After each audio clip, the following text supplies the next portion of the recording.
everyone! Today we're diving into the latest DC Universe news, and boy, do we have some juicy stuff, controversies, theories, and leaks, just the way we like it. Let's get into it. How might Robert Pattinson's Batman be integrated into the DCU and cross paths with the new Superman? Reports suggest that Momoa will be playing Lobo in the upcoming Supergirl film. Superman unveils the first look at Green Lantern and Hawkgirl. And get this, Zack Snyder claims his Justice League cut will get a theatrical release. So, which of these stories caught your eye the most? You know the drill. I'll take a sip of my coffee while you drop your thoughts in the comments. Don't forget to hit that subscribe button and smash that like. Folks, the more this channel grows, the more content I'll be bringing your way.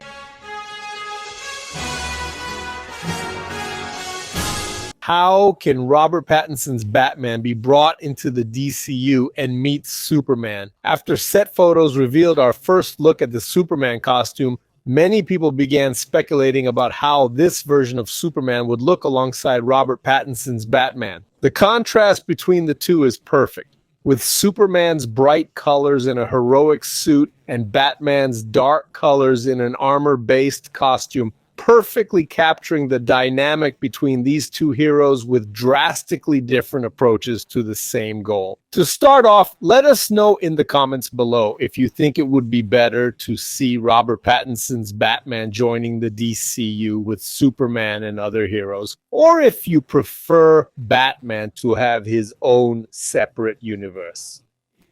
We really want to hear your opinion. Don't forget to subscribe to the channel and hit the like button. This project will only grow with your support. As it grows, I'll bring you more videos. Here's a tip. Hit that share button. It'll generate a link. Send it to your WhatsApp and Telegram groups, all right?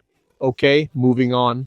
While I was making this video, I noticed James Gunn liked a comment about what he thinks of Superman, David Corenswet, Batman, and Robert Pattinson together in a fan art, which could be a hint. What do you guys think? But for now, if you didn't know, this isn't likely to happen. The Batman universe is meant to be separate, known as Elseworlds, while the DCU will introduce its own version of Batman, more experienced but not much older, in Batman, Brave and the Bold, which belongs to the main DCU universe. To differentiate the two Batmans, it seems likely that the DCU's Batman will adopt a lighter color scheme, maybe blue, and a different costume design, which could work really well. That said, having two Batmans in live action at the same time will probably be confusing for the general audience.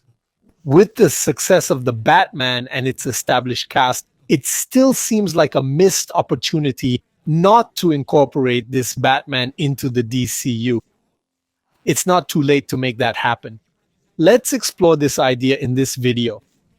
In this video, I'll analyze how Batman's world could fit into what we know about the DCU and how this integration would change things. For instance, instead of having the Batman Part 2 and the Batman, Brave the Bold, we could have a movie called Batman, the Brave and the Bold. At this point, if I had to guess, the DCU's Batman timeline would be set at least a decade after the release of The Brave and the Bold, because he's already on his fourth Robin, Damian Wayne.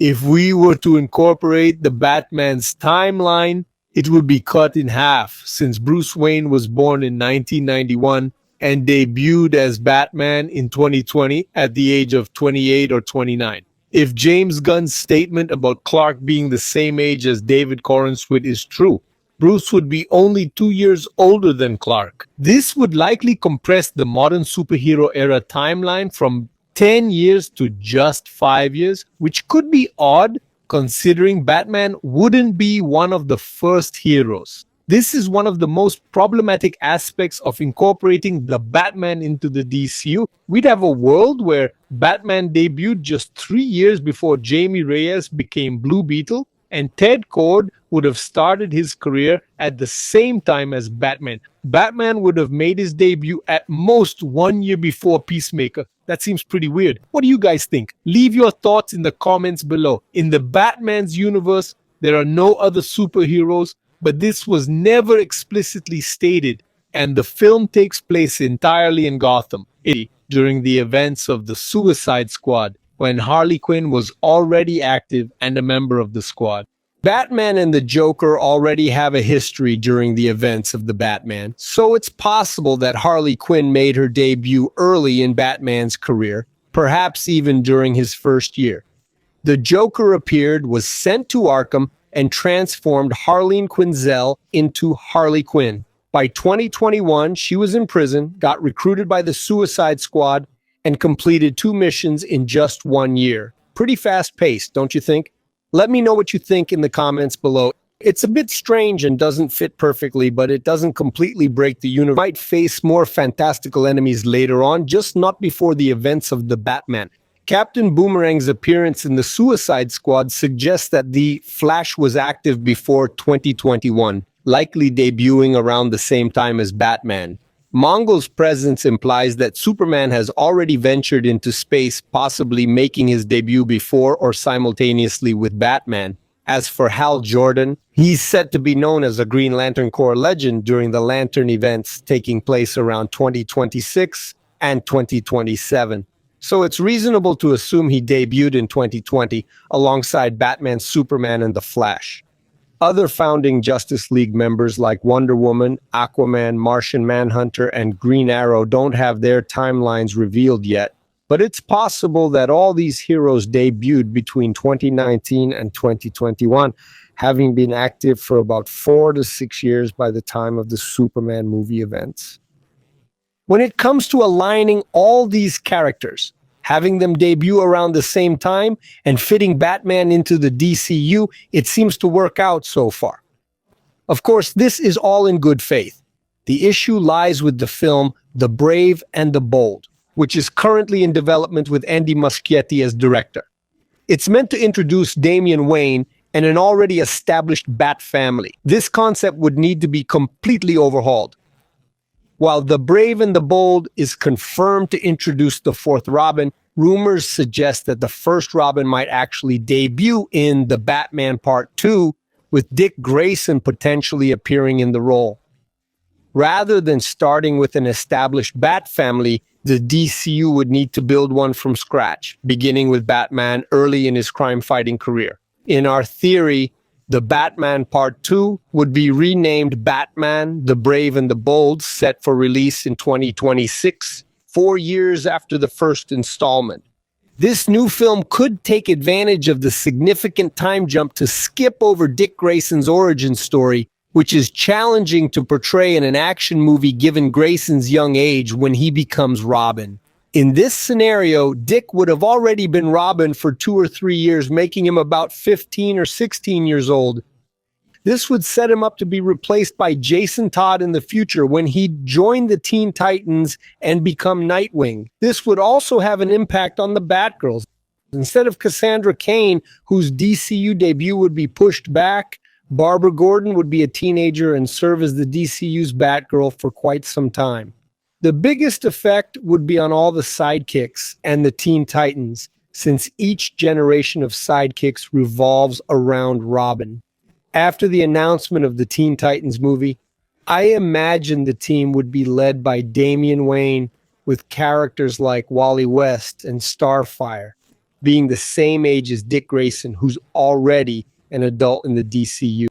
In this alternate universe where the Batman is part of the DCU, Wally West would be Kid Flash, Starfire, and Wonder Girl would be teenagers alongside Beast Boy, Raven, and Cyborg, all centered around Robin Dick Grayson, who would later become Nightwing and be replaced by Jason Todd. Characters like Barty Allen and Cassandra Sambach wouldn't be introduced until later on. This approach would work better for the Teen Titans, allowing for an adaptation of the team's most popular version with everyone in the same age range, unlike the potentially awkward situation of different ages in the current DCU path. Speaking of the Penguin, His series would be the first DCU show to be fully released, coming out before Creature Commandos.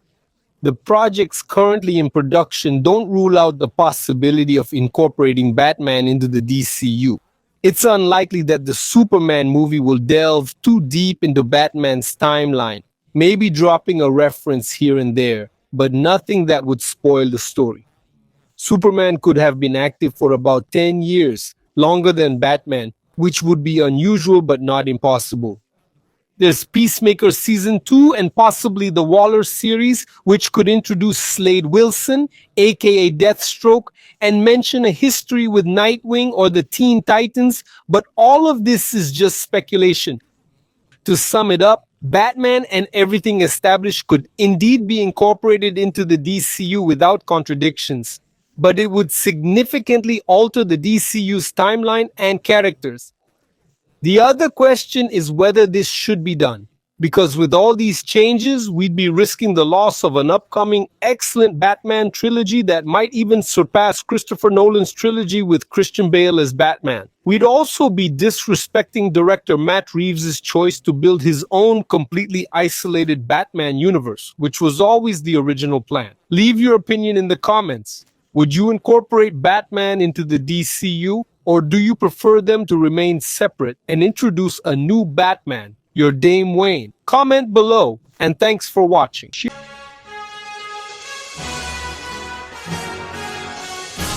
A report claims Jason Momoa will play Lobo in the upcoming Supergirl movie. Remember that video of Jason Momoa from a couple years ago coming out of the Warner Brothers offices? He was so excited, he looked like he just won the lottery. He left saying he'd had an incredible meeting, but they never officially revealed what it was about.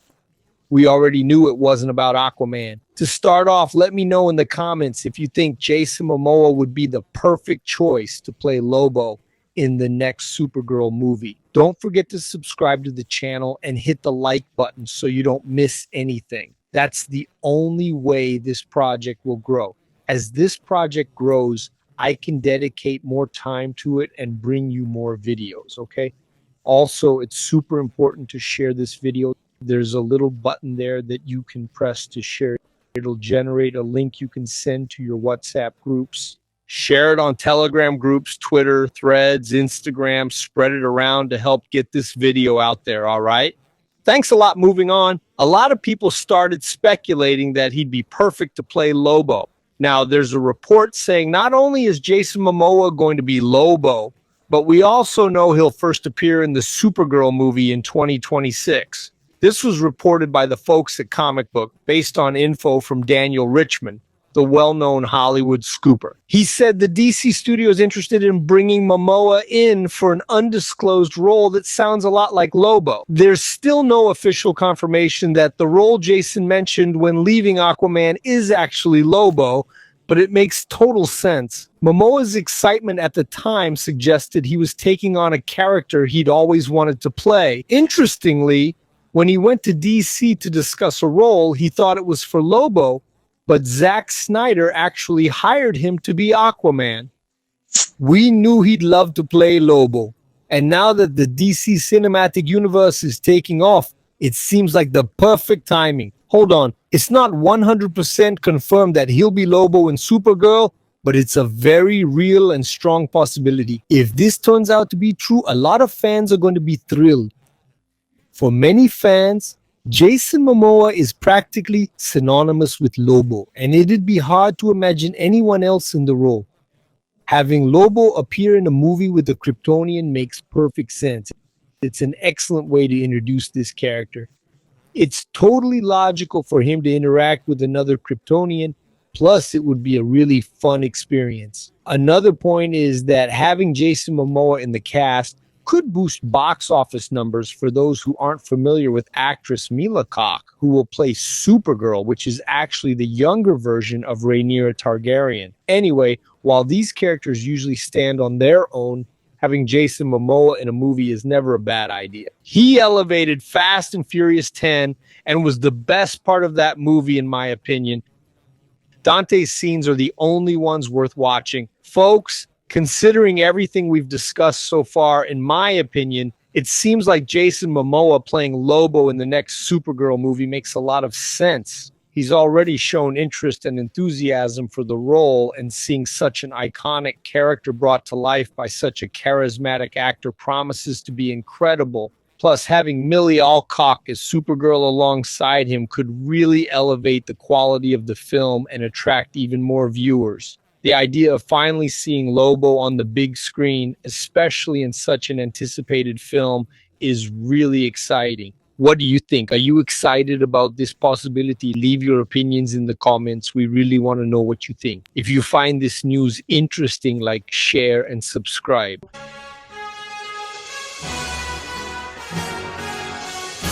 The leaked images from the Superman set reveal our first look at Green Lantern and Hawkgirl. Folks, about a month ago, the world got its first glimpse of the new Superman in costume when James Gunn released the first official image. Several set photos have surfaced in recent weeks, and now we have our first images of Nathan Fillion as Guy Gardner, aka Green Lantern, and Isabella Mercedes as Hawkgirl. So guys, first things first, what do you think of these costumes? Do you think they look like CW quality?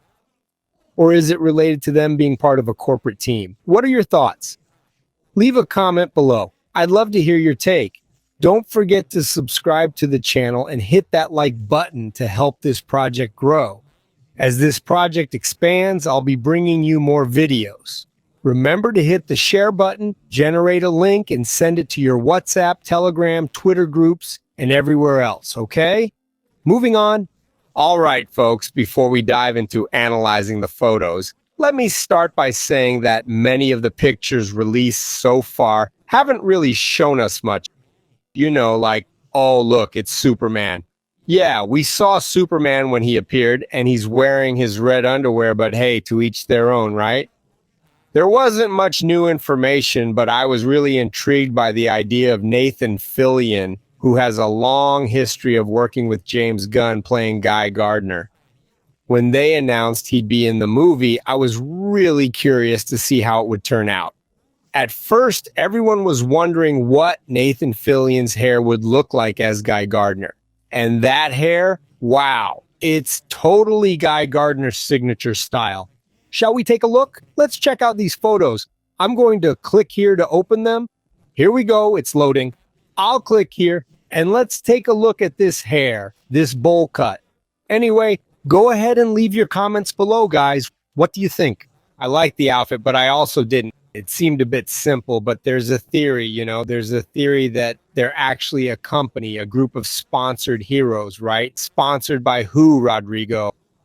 Maxwell Lord, who we saw in Wonder Woman 84, played by Pedro Pascal, and now he'll be played by James Gunn's brother. So, yeah, Shangun, right? Now, this simpler uniform, which if you zoom in actually has the logo of Maxwell Lord's company, could mean that in the future they might have another uniform, or that they had classic uniforms in the past, and then for some reason they're being sponsored now. It's kind of like The Boys, isn't it? Who are sponsored by Vought, You can also see Hawkwoman here, played by Isabella. She was there, right? It's a fight scene. I like the costume, but the helmet looks a bit cheap. Could be because of the low resolution image, though. I'm sure this will be touched up in post-production. We can also see Mr. Fantastic here using some kind of flying device. Well, Mr. Fantastic's uniform is spot on. It's 100% identical to the comics. The costume looks really great. Now, who's this blue man? Some are saying it's Batman, but I doubt they'd use a fully CGI Batman. I don't think it's Darkseid, Metamorpho, or Dr. Manhattan, though it would be pretty cool if it were Dr. Manhattan. I think we would have heard something if James Gunn was planning to include Dr. Manhattan. They're saying it could be Plastic Man, which wouldn't be a bad idea, and he'd probably have to be CGI. But the main attraction here is Nathan Fillion as Guy Gardner. Now that I've seen the image, Guy Gardner isn't one of the most iconic Green Lanterns. Hal Jordan is the quintessential Green Lantern, and in recent years we've had John Stewart. Some might even put Kilowog or Kyle Rayner ahead of Guy Gardner. But for me, Guy Gardner has always been one of the most entertaining Green Lanterns. He's a bit arrogant, but he's got a good heart. These types of characters are often the most interesting to read about. I think Nathan Fillion is going to nail the role. Speaking of the haircut that stands out in the photo, I think they should have gone for something bolder, like a shorter cut. This hairstyle looks more like a student's to me. What do you guys think? Here's another picture of Superman. It's going to be very much like classic Superman, saving children, helping old ladies cross the street. There he is petting a squirrel. Crypto will definitely be in it. There was an image of Mr. Fantastic playing with nothing there. It must be Crypto there in CGI. Anyway, moving on, I like the latest Hawkman and Black Adam. Say what you will about the Black Adam movie, it's not very controversial, but I liked everything related to the Justice Society. I wish it had been a Justice Society movie, not a Black Adam one. I thought Pierce Brosnan as Dr. Fate was great. Hawkman was excellent. I liked Noah Centinneo's character, and also Cyclone, whose name I can't remember right now. Folks, considering everything we've discussed so far, in my opinion, the choice of Nathan Fillion as Gay Guardian is a bold and promising decision. His long-standing partnership with James Gunn certainly adds a layer of confidence to the character's success. Although the first images have generated some controversy, especially regarding the peculiar haircut, I believe this shows that the film doesn't take itself too seriously, bringing a lighter and more fun tone reminiscent of the Golden Age, for example. Unlike the darker Superman we saw in Man of Steel with Henry Cavill. What do you guys think about these choices and the film's approach? Leave your opinions in the comments. I really want to know what you think. And if you found this news interesting, don't forget to like, share, and subscribe.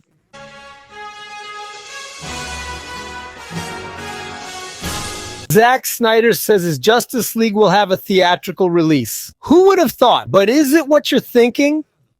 Let's talk about it. Folks, 3 years after its streaming release, Zack Snyder's Justice League has been confirmed for theaters, but probably not in the way some people imagine. According to Screen Rant, Zack Snyder revealed that his Justice League would have a theatrical run, hinting at a future release date announcement. He said on his Novaro account, "Want to see Zack Snyder's Justice League on the big screen? Stay tuned for the date. To start off, you know the drill. Comment below if you think Zack Snyder's Justice League should have a wide re-release or if a special event in a single theater is enough. We want to hear your opinion before we begin.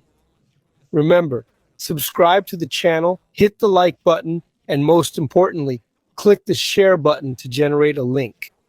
Take this link and share it right away in your WhatsApp groups on Telegram, Twitter, Instagram, basically everywhere, all right? This really helps the channel grow. And as the channel grows, I can dedicate more time to bringing you more high-quality videos, okay? Thank you so much. You might be wondering, does this mean that HBO's version of Justice League is actually going to premiere in theaters? I don't think so. If we think back, something similar happened when Zack Snyder got his fans excited by telling them to watch the Zack Snyder trilogy in theaters. Everyone got hyped up thinking it would be a massive, widespread screening, but it turned out to be a one-time event at a single location, raising money for charity. It looks like we're seeing the same thing again, because there's no way Warner Brothers and James Gunn would re-release a 3-year-old film that caused so much controversy among fans and ultimately didn't lead to anything significant. By the way, I think the HBO version was better than the theatrical release, although it wasn't incredible. It was definitely an improvement. Now, Zack Snyder is once again exciting his fans, telling them to keep an eye out for his version of Justice League on the big screen. It looks like it's going to be a one-time screening at a single location on one night. According to Cinema Blend, Zack Snyder's Justice League would be shown on Thursday, August 1st at the iconic Egyptian Theater in Los Angeles as part of a special series called Zack Snyder's Epic Worlds, which would also include 300, the director's cut of Watchmen, Dawn of the Dead, and Army of the Dead. That doesn't sound like a bad night at all. It seems like a one-day event I'd be looking to get tickets for. The Egyptian Theater is a really cool place. Leave a comment below, and after you finish this video, Google it to check it out. Information about the screening can be found on the Egyptian Theater's website. Apart from Sucker Punch and the two awful Henry Moon films, I enjoy all of Zack Snyder's movies, excessive slow-mo aside. So when I saw the list, I thought, I want to go, this looks good. However, Zack Snyder needs to be more careful because when he posts on social media, a lot of people get hyped up, thinking it'll be a big theatrical release. He must realize that's what people are going to assume. I've been getting messages saying, Rodrigo, did you hear that Zack Snyder's Justice League is getting a wide theatrical release? I can't wait to grab tickets as soon as they drop. And now these folks are going to be let down. It is what it is. Anyway, guys, considering everything we've discussed about the release of Zack Snyder's Justice League in theaters, it seems pretty clear to me that this one-off screening at the Egyptian Theater in Los Angeles is more of a special event than a full-scale re-release. The hype Snyder's created on social media might lead to some disappointment, but for die-hard fans, this is a unique chance to see his vision on the big screen, along with other classics from the director. So we want to hear from you. What do you think about this one-time screening strategy? Would you like to see more events like this, or would you prefer a wide re-release? Drop your comments below and let's chat about it.